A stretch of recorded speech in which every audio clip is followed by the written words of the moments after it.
नमस्ते, मैं हूं अजितेश मिश्रा और आप देख रहे हैं जनहित टाइम्स। अजितेश का अग्निपथ में आज अग्निपथ पर होंगे नरेंद्र मोदी और दिल्ली के मुख्यमंत्री अरविंद केजरीवाल। साथ ही साथ दिल्ली बनाम केंद्र सरकार का वो मुद्दा जिसे लेकर लंबे समय से रार चल रही है। जिस दिन सुप्रीम कोर्ट का आदेश आया था कि दिल्ली के असली बॉस अरविंद केजरीवाल ही होंगे, उसके अगले ही दिन केंद्र सरकार ने सोच लिया था कि अध्यादेश लाकर अब इसे पलटना है। अब जैसे ही सुप्रीम कोर्ट बंद हुआ तो केंद्र सरकार अध्यादेश लेकर आ गई और बीती 11 मई को दिए उसके फैसले को पलट दिया। दिल्ली के मुख्यमंत्री अरविंद केजरीवाल ने एक प्रेस कॉन्फ्रेंस भी की और केंद्र सरकार पर आरोप लगाए। केजरीवाल का कहना है कि केंद्र सरकार का लाया अध्यादेश पूरी तरह से गैर कानूनी है, गैर संवैधानिक और जनतंत्र के खिलाफ है।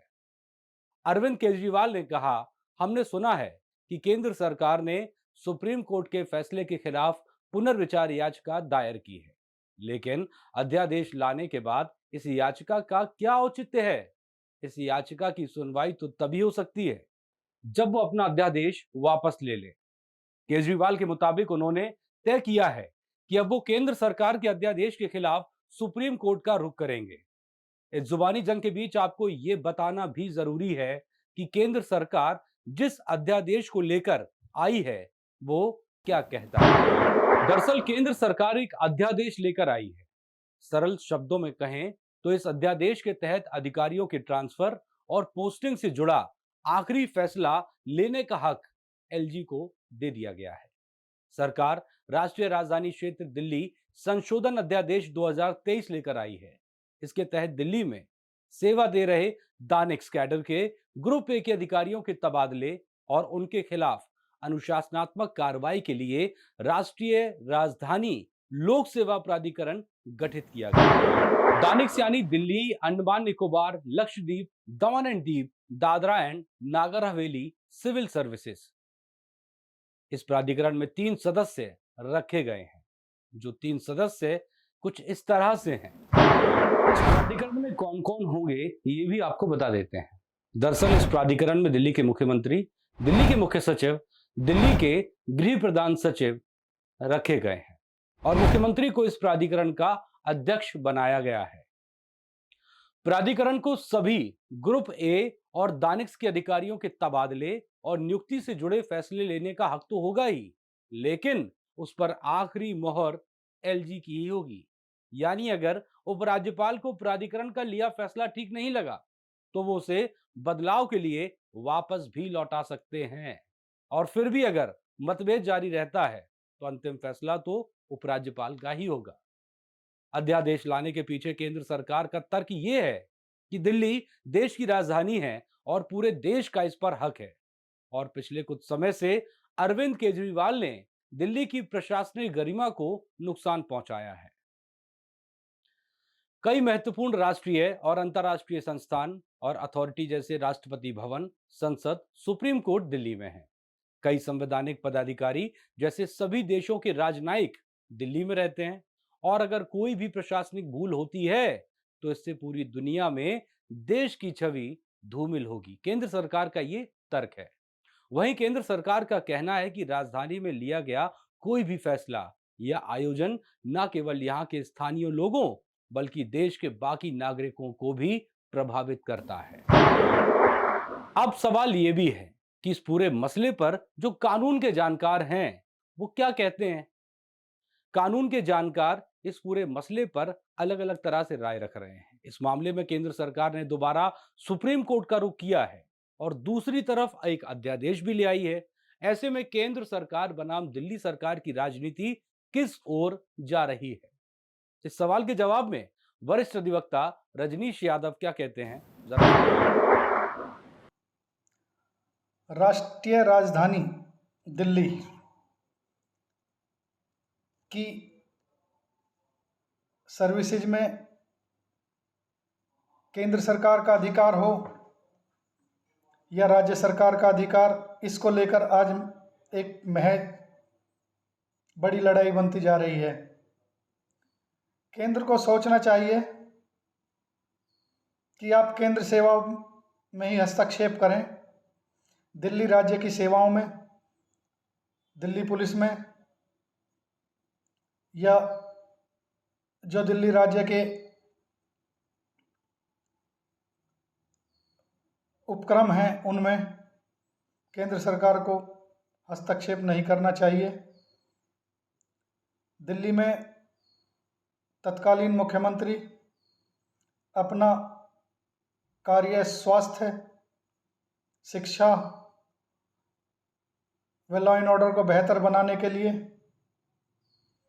उनको खुले आधार पर कार्य करने की छूट दे देनी चाहिए। राज्यपाल को इसमें हस्तक्षेप नहीं करना चाहिए, क्योंकि प्रत्येक प्रदेश में राज्यपाल को जितनी पावर है उतनी ही पावर दिल्ली राज्य में भी प्रदान की जानी चाहिए। प्रदेश के राज्यपाल भारतीय जनता पार्टी के हो सकते हैं, परंतु अब वे एक संवैधानिक पद पर हैं और संविधान के अनुसार उन्हें मुख्यमंत्री का अगर कोई अनुचित कार्य है तो उसमें हस्तक्षेप करना चाहिए।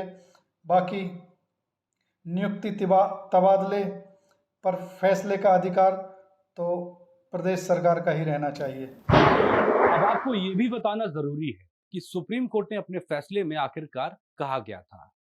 सुप्रीम कोर्ट की संविधान पीठ ने बीती 11 मई को दिल्ली सरकार के पक्ष में फैसला सुनाते हुए कहा था कि अधिकारियों के ट्रांसफर और पोस्टिंग का अधिकार दिल्ली सरकार के पास ही होना चाहिए। पीठ ने कहा कि दिल्ली में सभी प्रशासनिक मामलों में सुपरविजन का अधिकार उपराज्यपाल के पास नहीं हो सकता है। सुप्रीम कोर्ट ने अपने फैसले में कहा कि दिल्ली की चुनी हुई सरकार के हर अधिकार में उपराज्यपाल का दखल नहीं हो सकता है। पीठ ने कहा कि अधिकारियों की पोस्टिंग और ट्रांसफर का अधिकार लोकतांत्रिक रूप से चुनी हुई सरकार के पास होता है। भूमि, लोक व्यवस्था और पुलिस को छोड़कर सर्विस से जुड़े सभी फैसले आईएएस अधिकारियों की पोस्टिंग भले ही दिल्ली सरकार ने किया हो या नहीं किया हो, उनके तबादले के अधिकार दिल्ली सरकार के पास ही होंगे। हालांकि दिल्ली के मुख्यमंत्री अरविंद केजरीवाल ने बीती 19 मई को ट्वीट करके यह आशंका जता दी थी कि केंद्र सरकार ऑर्डिनेंस लेकर सुप्रीम कोर्ट के आदेश को पलटने जा रही है। उन्होंने लिखा था कि एलजी साहब सुप्रीम कोर्ट का आदेश क्यों नहीं मान रहे? 2 दिन से सर्विसेज सेक्रेटरी की फाइल साइन क्यों नहीं की गई? कहा जा रहा है कि केंद्र सरकार अगले हफ्ते ऑर्डिनेंस लाकर सुप्रीम कोर्ट के आदेश को पलटने वाली है। क्या केंद्र सरकार सुप्रीम कोर्ट के आदेश को पलटने की साजिश कर रही है? क्या एलजी साहब ऑर्डिनेंस का इंतजार कर रहे हैं, इसीलिए फाइल साइन नहीं कर रहे हैं? ये अरविंद केजरीवाल ने कहा था। कई जानकारों का कहना है कि सुप्रीम कोर्ट के फैसले के 8 दिन बाद अरविंद केजरीवाल का डर सच साबित हो गया। दरअसल ये मामला क्या था, इसकी शुरुआत कहां से हुई और कैसे ये मामला विवाद बन गया? दरअसल दिल्ली एक केंद्र शासित प्रदेश है, लेकिन इसे अपनी विधानसभा बनाने का हक मिला हुआ है। संविधान के अनुच्छेद 339 ए के बाद दिल्ली को नेशनल कैपिटल टेरिटरी घोषित किया गया। दिल्ली की सरकार का तर्क था कि चूंकि यहां पर जनता की एक चुनी हुई सरकार है, इसीलिए दिल्ली के सभी अधिकारियों की ट्रांसफर और पोस्टिंग का अधिकार भी सरकार के पास होना चाहिए। वहीं फरवरी 2019 में सुप्रीम कोर्ट की 2 न्यायाधीशों की पीठ जस्टिस ए के सीकरी और अशोक भूषण की बेंच ने इस मामले पर बटा हुआ फैसला सुनाया था। जस्टिस सीकरी ने अपने फैसले में कहा था कि सरकार में निदेशक स्तर की नियुक्ति दिल्ली सरकार कर सकती है, तो वहीं जस्टिस भूषण का इसका फैसला बिल्कुल उलट था। उन्होंने अपने फैसले में कहा था कि दिल्ली सरकार के पास सारी कार्यकारी शक्तियां नहीं हैं और अधिकारियों के ट्रांसफर पोस्टिंग के अधिकार उपराज्यपाल के पास होने चाहिए। 2 बेंच की पीठ के फैसले में मतभेद होने के बाद असहमति वाले मुद्दों को 3 जजों की बेंच के पास भेजा गया था, लेकिन बीते साल केंद्र सरकार ने सुप्रीम कोर्ट से अपील की थी कि यह मामला बड़ी संवैधानिक बेंच को भेजा जाए, क्योंकि यह देश की राजधानी के अधिकारियों की पोस्टिंग और तबादले से जुड़ा है। इसके बाद भी फैसला 5 जजों की संवैधानिक पीठ को भेजा गया और आखिर में 11 मई को इस मामले में फैसला सुना दिया गया और जो लड़ाई शुरू हुई वो अभी जारी है और शायद जारी ही रहेगी, और इसी का नाम राजनीति। चलते चलते पत्रकारिता पर डॉक्टर एपीजे अब्दुल कलाम की कही कुछ लाइनें। एक पत्रकार की पहली निष्ठा जनता के प्रति होनी चाहिए और उसे स्वतंत्र रहना चाहिए। किसी भी प्रकार के व्यक्तिगत दलों, संगठनों के दबाव में उसे नहीं आना चाहिए, बल्कि सच्चाई को उजागर करना चाहिए। तो आज के अजितेश का अग्निपथ में कहानी इतनी ही। अगली बार अग्निपथ पर होगा कोई और। तब तक आप अपना ध्यान रखिए, खुश रहिए। नमस्ते।